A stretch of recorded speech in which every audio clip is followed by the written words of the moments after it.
Not only is guitarist Jimmy Page a legend, but he also changed the way rock music sounded forever.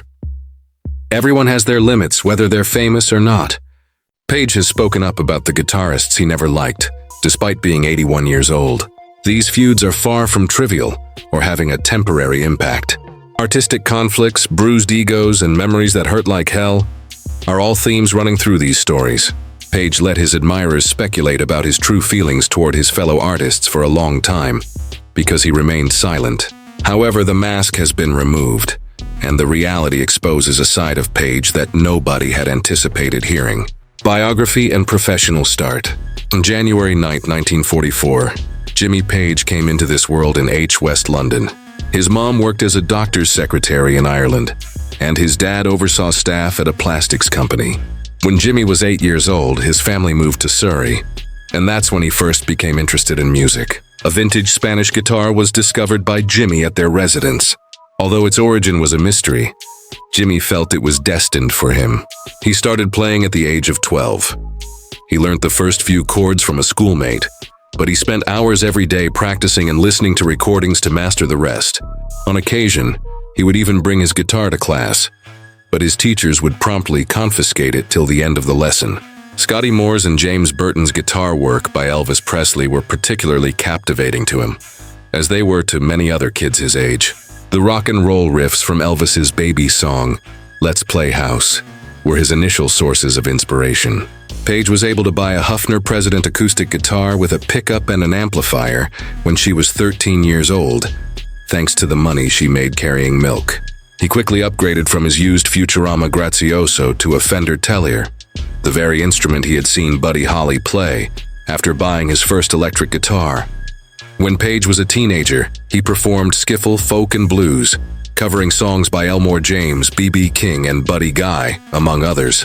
In 1957, he was even given the opportunity to perform with a skiffle band on the BBC talent show All Your Own. Strange fact, young Jimmy wanted to be a cancer researcher when he was questioned about his future plans.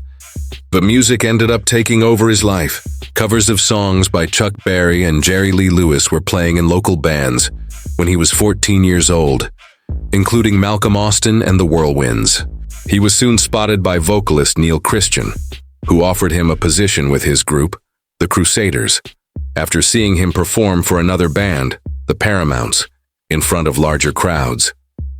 Even though Page's health declined, he toured with them for 2 years, and even released songs. He stopped touring and went to art college for a short while after suffering from glandular fever multiple times. Still, he kept coming back to music. Page had established himself as a top session guitarist in London by the early 1960s. In order to distinguish himself from fellow guitarist Big Jim Sullivan, he used the stage name Little Jim P while recording, along with The Who, Petula Clark, Marianne Faithfull, The Kinks, and the Rolling Stones. He also composed Shirley Bassey's Goldfinger theme.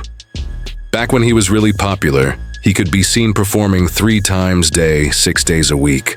Page was disillusioned with the job's relentless drudgery, despite the fact that it gave him valuable experience. Luck was on his side just when he was about to give up.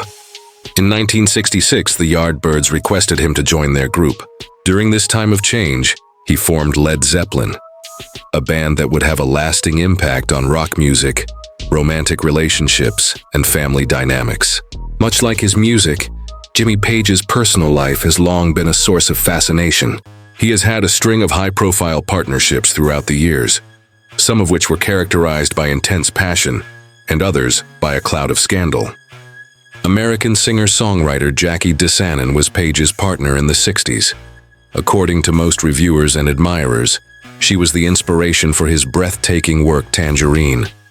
Despite their final breakup, it remains one of the most memorable relationships from his early career. Page dated French model Charlotte Martin for a long time in the 1970s. Scarlett Page was their daughter, and he fondly referred to her as My Lady. Scarlett, who came into this world in 1971, is a famous photographer. Page and Martin remained a couple for more than 10 years, before moving apart in the early 1980s. However, there was criticism surrounding some of Page's connections. He became notorious for being mobbed by young groupies when touring with Led Zeppelin, His former tour manager, Richard Cole, once said that he was more appealing when he was younger. One of the more talked about cases included Lori Maddox, who has been dubbed a baby groupie on multiple occasions.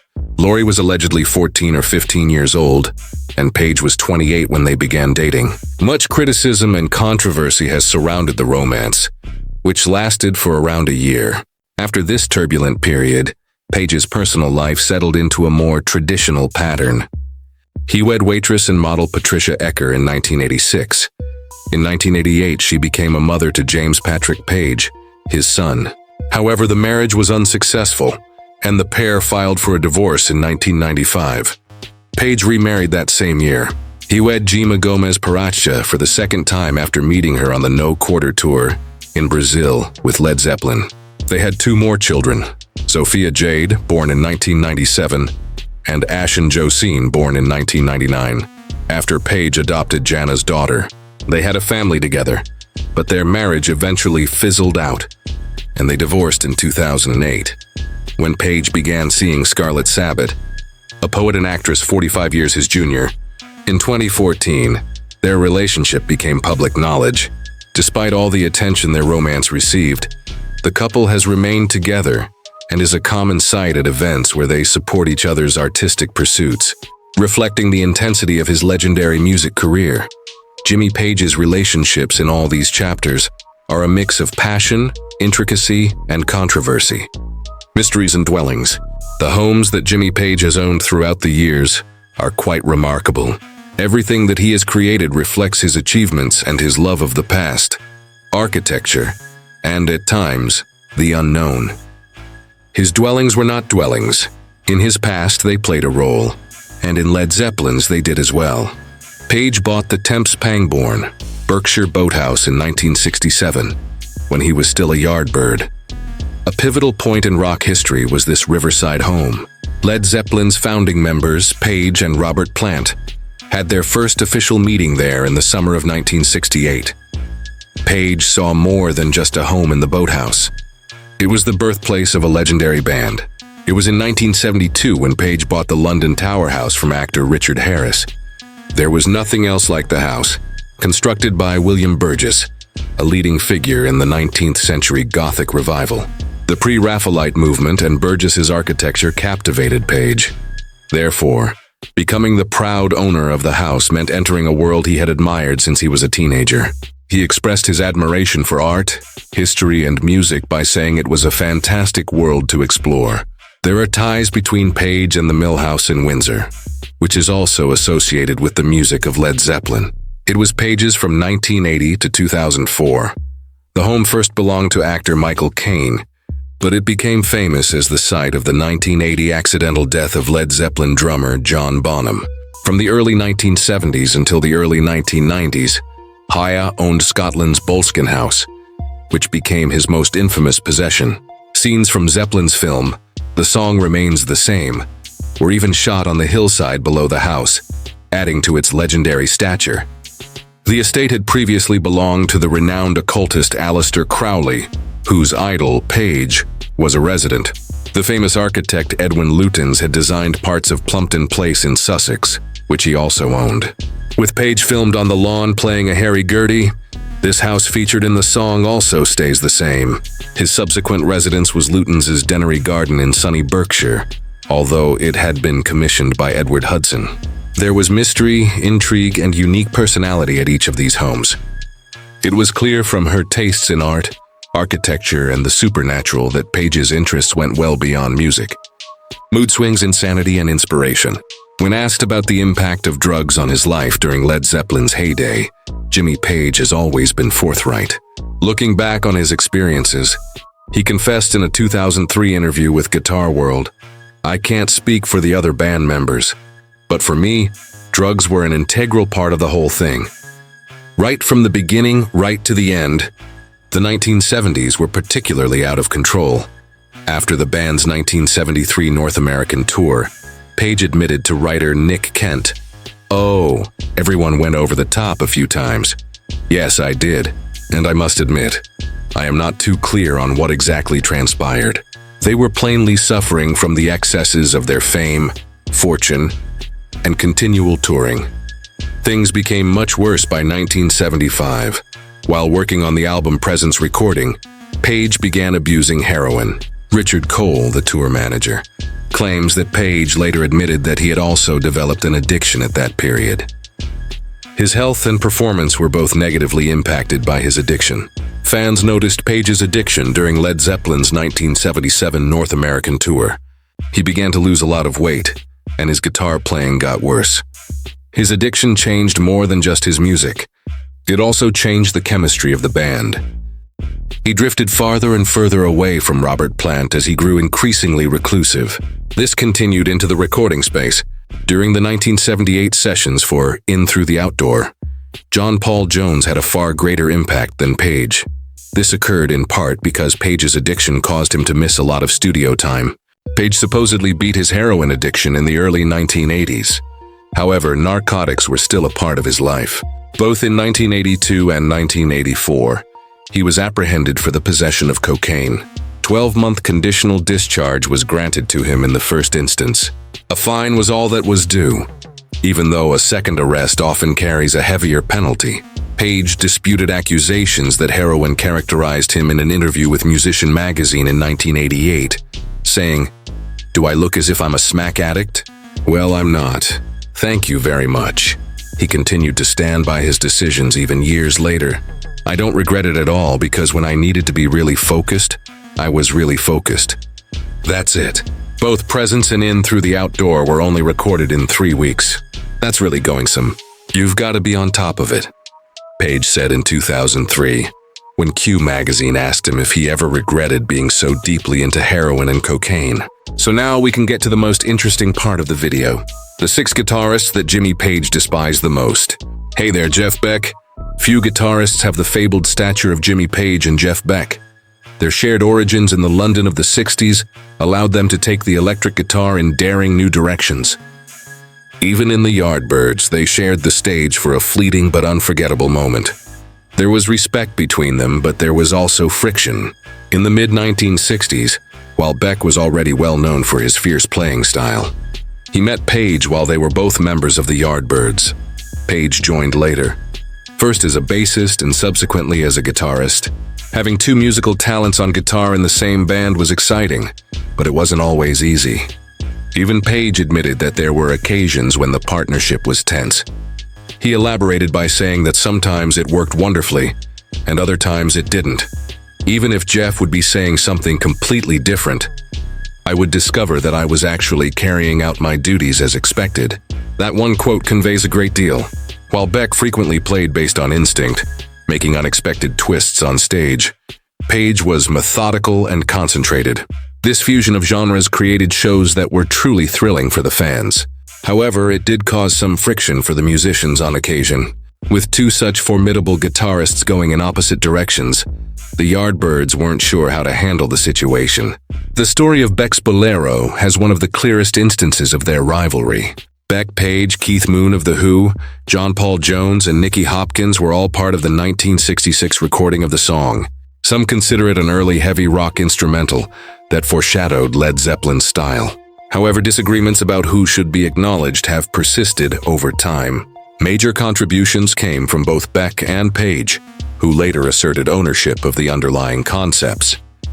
Page claims Beck left fingerprints all over the arrangement, although Beck claimed the riff was his. This has been a point of contention for decades, illustrating the potential level of rivalry between them. There was never any animosity between Page and Beck, despite the creative conflicts. The raw strength and innovation of Beck were often praised by Page. At the same time, Beck saw Page's incredible focus and direction.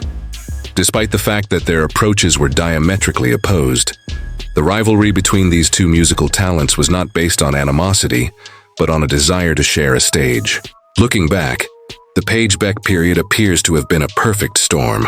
It wasn't around for long, but it did leave an impression on rock guitar that will last. While Page founded Led Zeppelin, Beck built a career on a lifetime of careless experimentation. Their brief but combustible romance exemplifies how, rather than animosity, The most spectacular rivalries can arise from the clash of brilliant minds that refuse to play by the same set of rules. Clapton, Eric. Two names immediately come to mind when one thinks of legendary British guitarists, Eric Clapton and Jimmy Page. The blues rebirth of the 1960s was a watershed moment for both. Comparisons were almost inevitable given their equally intense performances and immense admiration for one another. On sometimes, though, awe became apprehension. Recordings, credit, and Clapton's apparent treachery were at the center of one of the most contentious situations. Clapton became an unadulterated blues guitar legend while playing with the Yardbirds, John Mayall and the Bluesbreakers, and Cream. Page started out as a session musician, appearing on a plethora of tracks for other bands. She later joined the Yardbirds, who would go on to form Led Zeppelin, due to the fact that their styles were so similar, shaped by shared musical influences, and the fact that they were both active at the same time. Being lumped in with blues purists and having her music compared to Clapton's was something Page wasn't always happy about. During the middle of 1965, Page extended an invitation to Clapton to his Miles Roadhouse studio in London for some casual jamming. Joker, Freight Loader, Snake Drive, Tribute to Elmore, West Coast Idea, and many more instrumental tracks were recorded by them together. Not finished songs, but more like jam sessions, blues variations, or impromptu jams. Recording rights once belonged to the label as a result of contractual requirements, namely, PA's agreement with Immediate Records. The next step was overdubbing. Overdubbing parts required the involvement of other musicians, including several Rolling Stones members. Quickly after, these recordings appeared on compilation albums like Blues, Anytime, etc. Some releases credited solely Clapton or Hymn Center, which made him feel uncomfortable, even deceived. During the session, Page maintained that the composition was a product of jam sessions. The fact that Page had released these recordings without Clapton's explicit permission, and that the terms of the contracts ran against to his sense of justice, was what really hurt. The foundation of Clapton's credibility as a blues musician was his honesty.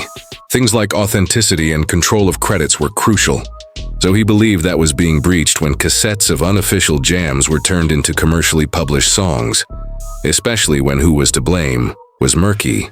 Although there was no public yelling match that received extensive media coverage, everyone acknowledges that their relationship deteriorated as a result. Breach of trust occurred. They collaborated on stages, benefits, etc. for a short time afterwards. However, that first closeness was never the same. Beat Tony. Two rock stalwarts were getting their groove on in the UK in the 60s and 70s, Led Zeppelin and Black Sabbath. Tony Iommi, guitarist for Black Sabbath, often reflected on those times and remembered them as respectfully competitive. It had no sour taste. It came down to whose riffs could be more memorable, darker, and louder. Heavy rock and early metal were defined by that energy battle. Iommi has clarified that Sabbath, Led Zeppelin, and Deep Purple had a healthy competition in the beginning. Neither of us was nasty to the other. Zeppelin and us were mates. He has been buddies with Zeppelin drummer John Bonham for much longer. They met while auditioning for bands in the Birmingham and West Midlands club circuit, when none of theirs had gained any traction. In reality, Bonham and Iommi were childhood bandmates who used to watch each other perform. The story of a misplaced jam session is one that Iommi is famous for telling. There is some disagreement between sources as to whether Zeppelin members showed up in the studio, while Black Sabbath were recording Sabotage or Sabbath Bloody Sabbath. Jimmy Page wasn't there, but Bonham, Robert Plant, and John Paul Jones were. As a Sabbath song, they wanted Supernaut played. This led to a gridlock. As far as Iommi can remember, they were just going with the flow, laughing and improvising until the session pretty well fell apart. Creating hits wasn't the main focus back then. It was teaming with people they looked up to. However, despite this, both groups were aware that they would be compared by the public and journalists. Sabbath was becoming known for its darker, heavier, and somewhat foreboding tone, while Zeppelin was massive. Their fan bases and styles were distinct. Despite the constant drawing of parallels, Iommi notes that there was still camaraderie and, more frequently than not, admiration. The vigor of Zeppelin and the percussion of Bonham left an impression on Sabbath.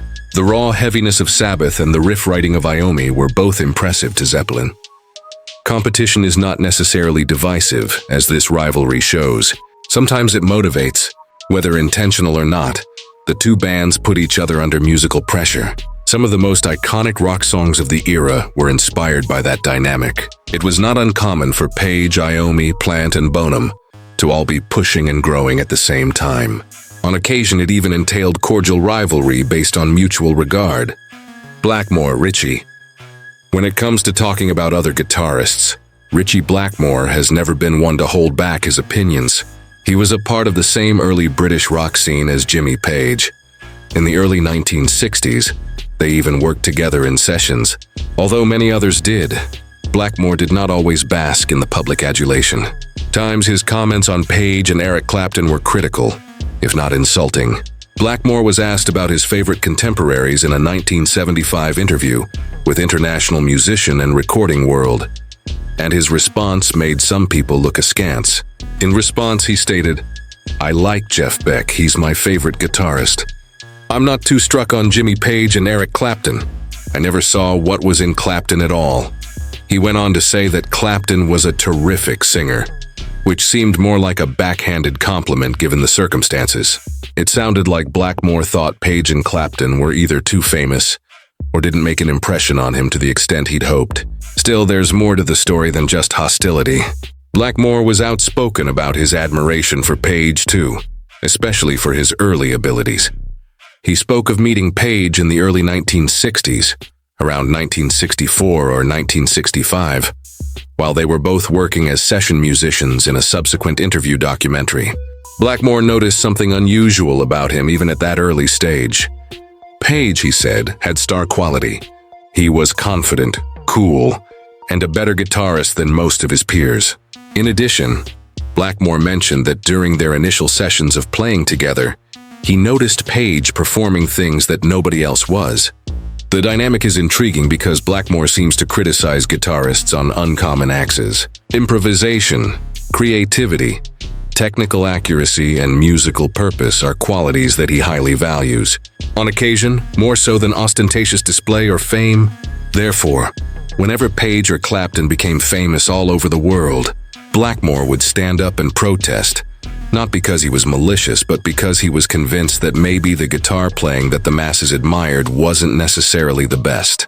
Thus, there is no clear winner in the competition, if that is indeed the right term. Criticism coexists with adoration and respect.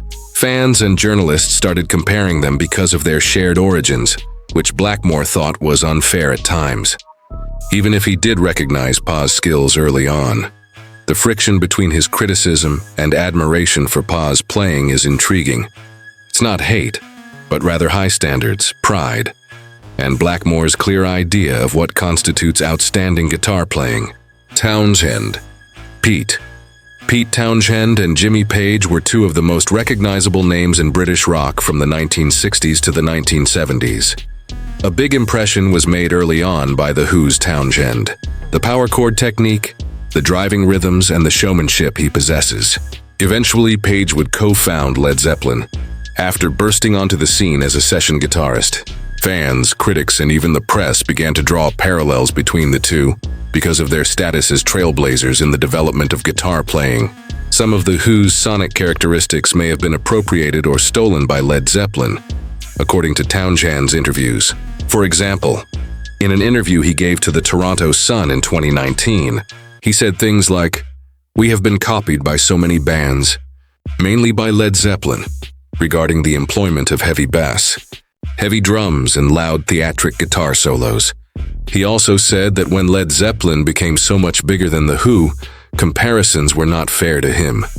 Townshend was more direct, saying, "I don't like the fact that we are ever even slightly compared to them." That reveals the tension. There may have been admiration, but how the world placed Townshend and Page in the same picture irritated him. On the other hand, there isn't much in the way of a direct quote from Page about how frustrated he was to be seen as Townshend. We may assume that Page was aware of Townshend's fame and impact, and that it was likely inevitable that they would be compared because they were both pioneers in terms of guitar tone, texture, and song structure. Consequently, it's not animosity, but rather comparison-based rivalry that emerges. Page, because to his popularity and temperament, became one of those musicians held up opposite Townshend, and it seems that Townshend was aware of how much praise Led Zeppelin received, especially in areas where the WHO had pioneered. One Jimi Hendrix, one of those guitarists who comes along only once in a generation, was Jimi Hendrix. Along with many of his contemporaries, Jimmy Page found inspiration in and felt a twinge of remorse when it came to Rick's. Open animosity or contempt was never an issue in their relationship. It was all about the potential, with a dash of envy and maybe some friction from comparisons. Page has been very forthright about his admiration for Rick's. Page expressed his regret about never having met or had the opportunity to watch Rick's perform live in an interview with Rolling Stone, saying, "We've lost the best guitarist any of us ever had." And that was Rick's. For example, Page recalled a time when she went to a New York City bar called Salvation with the hopes of seeing Rick's. Rick's was there, but he was completely stoned, unfamiliar with the names of anybody. He was in a really hazy condition. Hearing Rick's albums was powerful, according to Page as well. Still, there were moments when he tried to avoid paying too much attention to guitarists like Jimi Hendrix and Eric Clapton. He worried that if he paid too much attention to them, he may steal their words and sound too similar to them, which would make him sound foolish. "I do not hate because I am envious. Having a friend of this caliber alleviates a lot of creative pressure to come up with something new." Even though Page couldn't attend any of Hendrix's games, her admiration for him remained unwavering. On several occasions, he would mention how thrilling it would have been to witness Rick's live improvisation. The game changed drastically when played live. Page went on to describe yet another distinction between the two. Page is well known for her painstaking attention to detail in all aspects of her work, including mixing, mastering, and arrangement. Rick was more carefree, improvising on the fly while experimenting with effects, feedback, and distortion. It shaped Page's impression of Rick, who was motivating but played a different role. Consequently, rather than animosity, what emerges is a mix of wonder, regret, what if, and the kind of tension that is certain to arise when two exceptional guitarists are performing simultaneously. Page was enamored with Rick, and even felt a twinge of regret that she didn't get to know him better or witness his grandeur more often. At the same time, Page did what many do when faced with someone so influential and nearly unmatched. He defended his own style and individuality. We appreciate you staying with us as we delved further into Jimmy Page's life and the competing guitarists he had. Please like the video if you found it entertaining. We greatly benefit from it. Also, to make sure you don't miss any of our newest stories on the lives of rock legends, don't forget to hit like and subscribe and press the bell icon. Thanks for watching.